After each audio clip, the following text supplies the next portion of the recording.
frame that, Aaron? It definitely. I wouldn't say. I think we did a good job as far as getting used to it and things like that. It definitely was tough, but we stuck together. We had a good plan as far as what we needed to do to keep ourselves fresh and ready to play a game. So it's definitely good to be back at home on the West Coast and doing what we do. Your defense is something we talk about a lot. The offense, I think, when it cooks like it did tonight, you threw it a ton. But, I mean, to see that side of the ball get flowing the way they were, what does that do for the sort of overall sense of what you guys can be in these last couple months?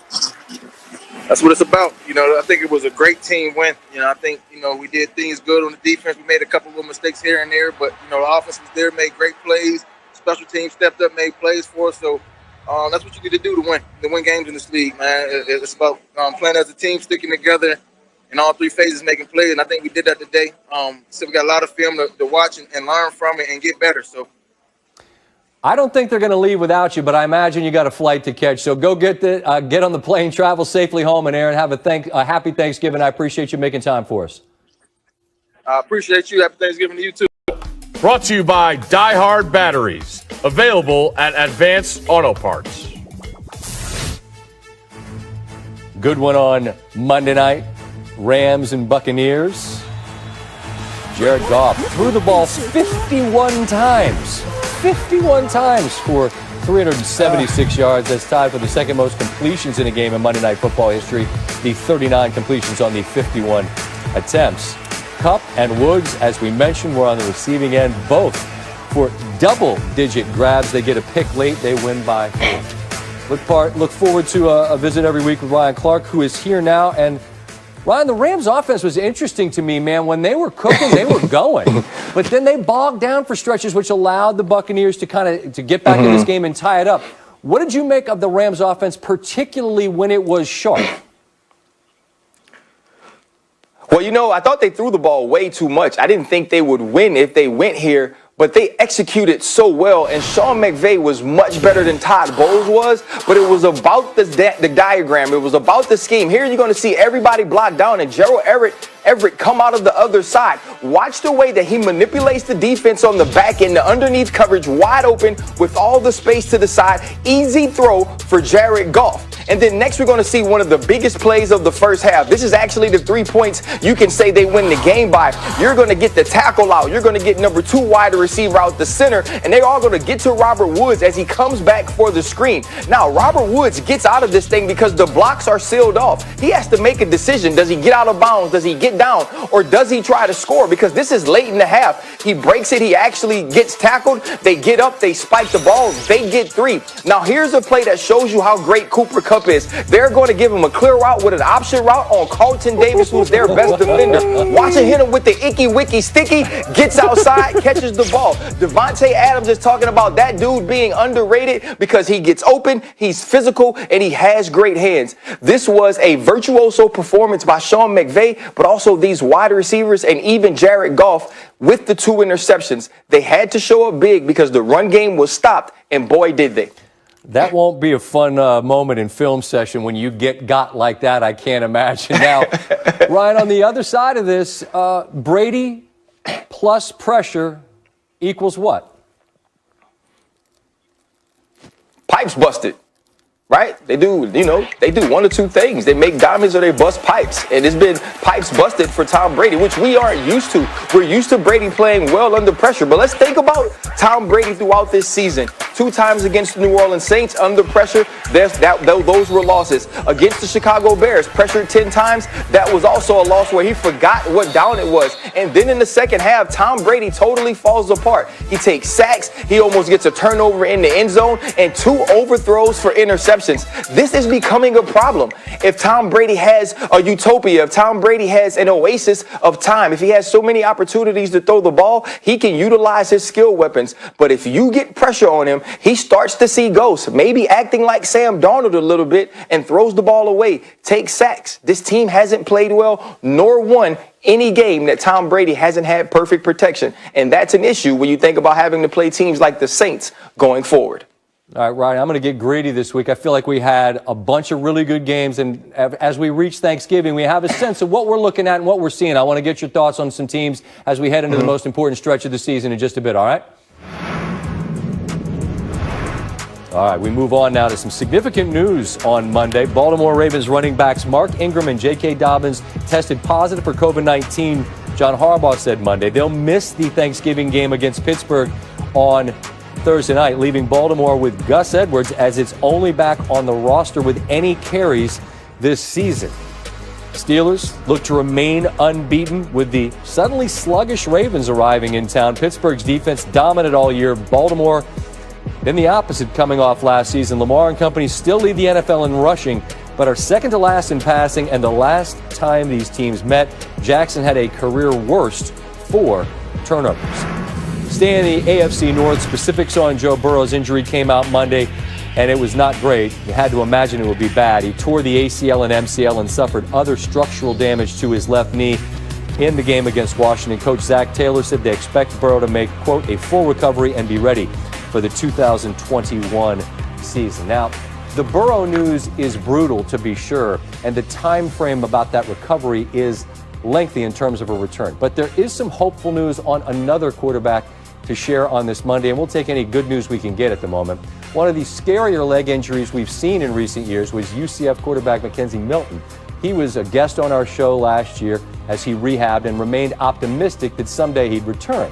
UCF plays this week against South Florida in the same stadium where the injury occurred, and the Knights' starting quarterback, Dylan Gabriel, hinted that we could see a return, quote, "There are a bunch of surprises. I'd sit back and see." It would be a remarkable return considering the injury Milton suffered often results in amputation. And already this season, we've seen Alex Smith return to the field, just won a game on Sunday, the one Burrow was injured in. But Milton getting back on the field would be a victory as significant. Speaking of injury news from the NBA, we were hoping to see Clay return from a knee injury, but he suffered that Achilles injury and will miss the 2020-21 season. Steph Curry, Thompson's running mate and fellow Splash brother for 8 seasons, spoke about the injury for the first time on Monday with the undefeateds. Mark Spears. To get that call was a gut punch for sure. A lot of tears, a lot of you don't really know what to say because a guy like that having to go through 2 pretty serious rehabs now. But at the end of the day, we have to have his back. We hope that he's around and he's part of what we're going to do this year through his rehab and staying connected with us because he can come back strong. He is that type of guy that loves the game so much that he's going to do whatever it takes to get back out there on the floor and be himself. And that's what we hope. That's all. That's the confidence that we have. And this is 2.5 years of rehab is tough for anybody. But we're hoping for the best. Sounds like you had an emotional call with him. With him, with Bob, Coach Kerr. But you said there were some tears. From my part, you feel for a guy that had worked so hard to just get back out there on the court and 2 or 3 weeks out, something like that happens. But I think at the end of the day, like I said, you got to have a big picture mentality with this one. It's easier said than done for him going to another rehab, but there's a lot of time left in his career. Warriors missed Thompson all of last season.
Bye.